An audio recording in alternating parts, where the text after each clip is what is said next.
Kita tahu selama ini orang tidak bersetuju dengan orang lain atas pendapat yang dia tidak suka, tidak menggunakan cara-cara seperti itu. Dia menggugat di pengadilan atau dia mengadu menggunakan fitnah ataupun pencemaran nama baik. Tapi ini siapa ini yang pertama kali kemudian menginisiasi agar pasal-pasal yang setiap hari orang yang terlapor itu bisa diancam, ditahan begitu saja karena di atas 5 tahun digunakan secara eksesif. Nah, kira-kira ini yang kami sampaikan tadi ke Ibu Grace dan Pak Lulu sebagai perwakilan dari komisioner di bidang pemantauan dan penegakan HAM, dan para prinsipal tadi, Dr. Tifa, Bang Roy Susilo dan kawan-kawan juga sudah menyampaikan di dalam secara langsung, dan kita memang meminta agar untuk mendalami, mengelaborasi lebih lanjut, Komnas HAM mengundang kami lagi untuk diadakan audiensi langsung dengan komisioner. Jadi memang kami berharap Komnas HAM menjadi pelindung dari masyarakat yang menyampaikan ekspresi publik, apalagi didasari ilmu pengetahuan, dan kemudian bisa membendung ya nafsu atau langkah-langkah kriminalisasi yang dilakukan oleh aparat penegak hukum yang tidak bertanggung jawab. Baik, selanjutnya ada Bang Petrus Celestino selaku koordinator tim investigasi. Baru ada yang menyampaikan? Atau Pak Roy? Ya, silakan Pak Roy, perwakilan. Ya. Baik. Oke. Bismillahirrahmanirrahim. Jadi apa yang tadi sudah disampaikan oleh Pak Ahmad Kusinudin, juga rekan Pak Srifar ini adalah sebagai pembuka dari yang kami sampaikan di dalam. Jadi guna dari Komisi Nasional Hak Asasi Manusia adalah menjamin hak asasi dari manusia, rakyat Indonesia itu sendiri. Yang kami rasakan adalah adanya perlakuan tidak adil dari seseorang yang akan menggunakan alat negara untuk kemudian menyalahgunakan undang-undang yang sebenarnya digunakan bukan untuk tujuannya. Jadi jelasnya adalah Undang-Undang ITE yang alhamdulillah saya termasuk perancangnya bersama dengan rekan-rekannya, itu tidak digunakan untuk itu, tapi dipaksakan untuk kemudian digunakan menjerat masyarakat biasa yang kemudian bahkan tujuannya adalah sebenarnya untuk ilmu pengetahuan. Yang kami pertanyakan itulah hak publik untuk bertanya, dan pertanyaan itu adalah pertanyaan standar, pertanyaan biasa. Kenapa ada seorang yang pernah menduduki jabatan publik tapi ijazahnya kemudian dipertanyakan? Itu simpel saja. Dan kami melihat adanya sindikasi yang sangat besar di sini. Ketika sebuah universitas yang sangat terkenal kemudian merasa harus mengikuti selera dari penguasa. Jadi itu yang kami laporkan kepada Komnas HAM, dan insya Allah Komnas HAM bisa kemudian, tadi yang saya dengar Pak Lulu dan Mbak Grace juga berkomunikasi dengan salah satu komisionernya Pak Ulil, dan moga-moga kami nanti bisa melihat perkembangan dan guna dari Komnas HAM ini, dan bahkan kami tidak hanya berhenti di sini karena kami akan menyampaikan ini ke level yang lebih tinggi lagi, yaitu di level internasional. Terima kasih. Selanjutnya Pak Rismon, silakan Pak Rismon. Iya Pak. Pak Rismon sudah periksa nih. Ya. Silakan. Ya. Perkenalkan, nama saya Rismon Hasilan Zanipar, ya, terlapor juga. Jadi di sini kita akan tadi menjelaskan kepada pihak dari hak asasi manusia, ya, Komisi Hak Asasi Manusia, bahwa kita sebagai peneliti atau pengkaji kita memiliki hak untuk bersuara, bahwa karena kita sebagai peneliti yang independen, kami ya tidak bias, artinya output dari kajian kami itu tidak ada bertendensi pribadi, bertendensi bias terhadap pencemaran nama baik. Ya, kalau kita ingin sebenarnya, bukan ingin ya, kalau kita sebagai peneliti yang tidak bebas kepentingan, ya, kalau kami punya kepentingan, justru ya lebih baik menjilat daripada mengatakan output dari kajian ilmiah yang belum tentu disukai oleh penguasa. Jadi sekali lagi ya, bahwa di dalam ilmu digital forensik itu ada yang dinamakan dengan fake document analysis, ya. Jadi outputnya hanya ada dua, bahwa outputnya itu autentik atau fake. Nah, kebetulan ya kajian saya ya terutama dan Pak Roy, walaupun kami tidak saling berkoordinasi karena jarak ya, dan juga pernah berseberangan di kasus Jessica Wongso. Jadi memang penelitian kami mengkonfirmasi bahwa lembar pengesahan skripsi Joko Widodo itu adalah sebuah dokumen yang fake berdasarkan kesesuaian penggunaan teknologi, yaitu teknologi penggunaan teknologi font yang jauh di atas tahun 1985 yang diakui Pak Jokowi lulus tahun itu. Jadi kalau kita teliti lebih dalam ya, bahwa digital font itu rilis oleh Microsoft Word ya, dengan Windows Operating System 3.1 yang dikembangkan juga ya, digital font Times New Roman itu oleh Adobe. Mereka mengembangkan untuk teknologi apa yang dinamakan dengan PostScript.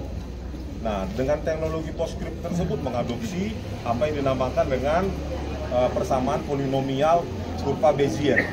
Nah, disitulah kita mendapati atau ditemukannya digital font yang sangat cantik dengan lengkungan kurva yang sangat sempurna. Nah, itu yang kita dapati di lembar pengesahan Pak Joko Widodo. Dan yang kita bandingkan juga bukan hanya di Indonesia, tetapi untuk tahun yang sama ya, bahwa lembar pengesahan disertasi di universitas yang cukup sangat terkenal ya, Massachusetts Institute of Technology (MIT) itu masih menggunakan IBM Electric Typewriter. Bagaimana mungkin ya, di MIT saja masih menggunakan IBM Electric Typewriter, tetapi Joko Widodo pada tahun 1985 sudah menggunakan teknologi word processor yang jauh melampaui tahunnya. Kalau kita teliti lebih dalam lagi ya, secara teknologi hardware maupun software ya, itu terkait dengan PPI maupun DPI.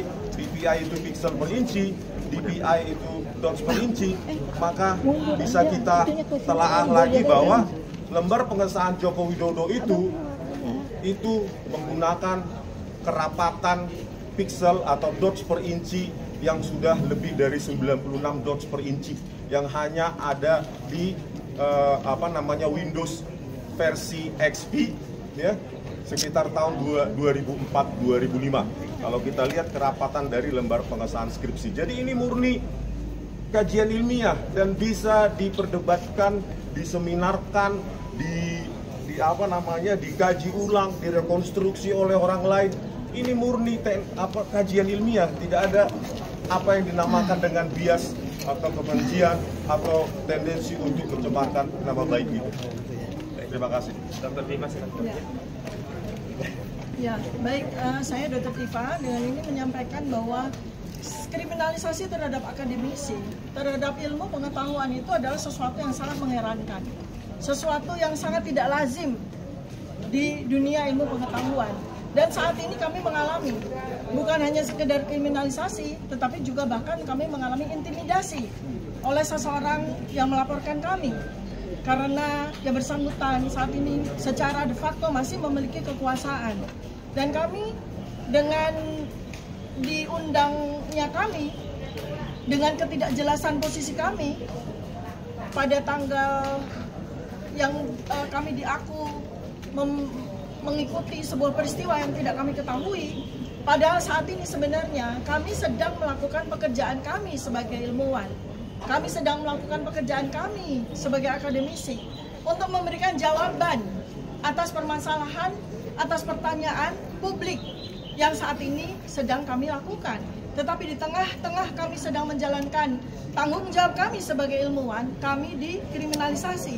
Artinya ada tendensi di situ bahwa kami akan dibungkam. Kami tidak diizinkan untuk terus melanjutkan pekerjaan kami untuk mengungkap kebenaran. Padahal yang kami lakukan sepenuhnya dilindungi oleh undang-undang. Undang-Undang Dasar 1945 pasal 28, Undang-Undang Kebebasan Informasi Publik, Keterbukaan Informasi Publik, dan yang lebih penting lagi, mengapa kami sekarang ini mengadu kepada Komnas HAM adalah pelanggaran hak asasi manusia yang bukan saja dilindungi oleh undang-undang, tetapi juga dilindungi oleh undang-undang internasional. Indonesia saat ini mengikuti ratifikasi dari PBB atas undang-undang untuk melakukan ekspresi, atas undang-undang untuk menyampaikan kebebasan, dan Ketika Indonesia mengikuti ratifikasi dari PBB, maka Indonesia harus mengikuti. Maka kami saat ini tidak hanya akan berhenti sampai di sini melakukan pengaduan terhadap Komnas HAM. Kami sudah melakukan komunikasi, koordinasi dengan teman-teman diaspora yang akan membantu kami melanjutkan langkah kami untuk mengadukan kriminalisasi yang terjadi pada kami kepada komunitas hak asasi manusia sampai di level United Nations atau PBB. Dan insya Allah mudah-mudahan kami tentu saja akan mendapatkan dukungan yang luas. Sebab kalau seorang ilmuwan, kami para akademisi dikriminalisasi, ini akan menjadi sebuah presiden yang sangat buruk. Tidak hanya terjadi pada level nasional, semudah itu seorang ilmuwan akademisi yang sedang melakukan pekerjaan ilmiahnya dibungkam dengan kriminalisasi, dan ini akan menjadi sebuah presiden yang buruk bagi internasional. Dan kami tidak akan berdiam diri, karena marwah kami sebagai ilmuwan adalah menjaga kebenaran, dan kebenaran itu adalah fondasi yang paling penting. Kejujuran adalah fondasi yang paling penting bagi negara Indonesia tercinta ini. Terima kasih. Baik, saya sebelum ditutup ada satu. Oh ya, silakan. Iya, saya mungkin sedikit saja. Oh, di tengah ya. Oh, ya. Sebentar, mungkin bukurnya dulu ya, karena tadi yang kami dampingi dulu ya. Oh ya, silakan. Silakan Mas. Pak ini, Pak Rizal mau nggak? Pak Rizal samping kiri. Oh ya. Silakan. Bismillahirrahmanirrahim. Assalamualaikum warahmatullahi wabarakatuh.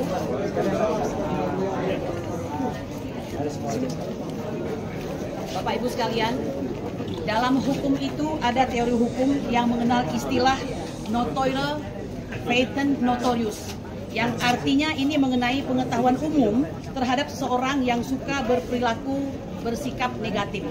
Negatif yang dimaksud itu adalah melanggar norma dan kaidah hukum. Melaporkan kami sebagai seorang advokat yang sedang dan meneliti tentang ijazah palsu atau diduga palsu, itu adalah sebuah sikap yang negatif ya. Karena pertama kami dilindungi oleh Undang-Undang Advokat ya, Undang-Undang Nomor 18 tahun 2003, terutama pasal 16 dan pasal 5 ya ayat 1. Tapi lebih daripada itu, sebagai seorang warga negara, memang negara menginginkan bantuan kepada masyarakat untuk melakukan penegakan hukum. Hal tersebut ada dalam Undang-Undang Dasar 1945 dan semua turunannya. Anda bisa melihat dan memantau dari pasal 108 KUHP, kemudian Anda lihat di Undang-Undang Sikjinak, ya, kemudian undang-undang turunan yang banyak, mengapa dibentuk Kompolnas, mengapa dibentuk Kompoljak dan segala macam. Ada semua. Bahkan dalam hal KPK, mereka membentuk PP nomor 43 ya, di mana rakyat itu diatur soal bagaimana cara melaporkan jika terjadi suatu tindak pidana, bahkan diberi hadiah ya. Yang kami lakukan, kami tidak meminta hadiah. Kami lakukan suatu penegakan hukum yang sedemikian teratur ya, dari awal dari sejak tahun 2022 ya, dimulai dengan perkara Bambang Trimulyono dan Gus Nur, kemudian lanjut perkara tersebut diubah oleh mereka menjadi pidana. Kami kemudian melakukan laporan kembali, gugatan kembali di PN Jakarta Pusat dengan perkara nomor 610 dan sebagainya. Bahkan keputusasaan kami untuk menegakkan itu sampai pada laporan kami ya, berupa Dumas yang diterima oleh Bareskrim dengan pada tanggal 9 Desember 2024 ya. Dan ini tidak dilakukan suatu katakanlah penggalian lebih jauh hingga datangnya laporan dari saudara Joko Widodo di Polda Metro Jaya ya. Nah, oleh karena itu kehadiran kami kemari ingin memberikan suatu perimbangan kepada masyarakat bangsa Indonesia agar ikut memantau bahwa sesungguhnya Komnas HAM itu ya dibentuk untuk mengembangkan suatu kondusif ya, kondisi yang kondusif penegakan hak asasi manusia berdasarkan Undang-Undang Dasar 1945, Pancasila ya, kemudian deklarasi PBB serta human right ya. Semua itu ada di dalam itu semua. Nah, oleh karena itu kami datang kemari memastikan usaha kami ini tidak bisa dikriminalisasi ya. Demikian disampaikan agar kiranya Patent notorious itu tidak terus-terusan mengganggu bangsa ini. Kami mengatakan dan menyuruhkan sudah waktunya ya, jangan sampai Anda pada saat menjadi presiden Anda terus membuat susah rakyat, dan setelah Anda tidak lagi menjadi presiden Anda terus menjadi musuh presiden ataupun rakyat itu sendiri. Demikian yang saya sampaikan, semoga berguna bagi bangsa Indonesia. Amin. Silakan Pak. Dipegang itu biasa kompres dipegang. Lupa dia dikira punya sendiri. Ya. Pertama tentu saja kami datang untuk memulihkan upaya-upaya yang dilakukan mereka untuk merendahkan hak asasi manusia melalui proses yang kita sebut dengan kriminalisasi. Komnas HAM punya kewajiban itu sesuai dengan konvensi. Kemudian yang kedua, bahwa apa yang dilakukan ini dua jalur saintifik untuk mengkaji tentang status ijazah Joko Widodo, dan yang kedua adalah jalur hukum yang dilakukan penggunaan sampai kepada adanya kepastian, dan atas kepastian hukum itu jika terjadi pelanggaran hukum harus dikenakan sanksi. Saya kira di dua jalur ini dan konteks kajian saintifik dilakukan oleh beberapa kemudian dilaporkan. Mundurin aja. Musibah besar kalau sampai dikenakan sanksi. Suatu kebebasan ekspresi, kebebasan mengkaji sesuatu dokumen saintifik ternyata dihukum. Saya kira ini adalah yang tadi disampaikan di dalam mengatakan jangan sampai terjadi penghukuman atas ilmu pengetahuan. Tidak boleh ada lagi kasus Galilei. Ini akan terjadi di tempat kita. Tidak boleh terjadi. Kemudian juga scientific atau science itu adalah alat untuk menyehatkan. How to heal by science. Ilmu pengetahuan menyehatkan. Negeri ini sakit. Negeri ini Kenapa? krisis. Mentalitas yang rusak. Maka ilmu pengetahuan terus. Konteks objektif sekarang adalah kaitan ijazah. Kemudian konteks diduga ijazah ini palsu. Kita teliti benar enggak. Makanya tadi disampaikan prosesnya dari pidana, pendampingan, masuk lagi ke perdata, masuk lagi ke pidana, kemudian UGM langsung, kemudian ke Solo ke rumahnya Jokowi. Itu untuk mencari kebenaran material. Apakah ijazah itu asli atau palsu? Nanti tengah proses begitu kita dilaporkan pencemaran nama baik, dilaporkan fitnah. Ini kriminalisasi. Ini hukum menjadi alat. Oleh karena itu dalam pertarungan seperti ini kita juga menilai ada penginjak-injakan hak asasi manusia. Maka itulah kita melapor kepada lembaga yang memiliki kompetensi untuk melindungi hak asasi. Itu harapannya. Yang jelas bahwa ini bukan mengeluh, ini bukan curhat, ini bukan semata-mata kami merasa lemah.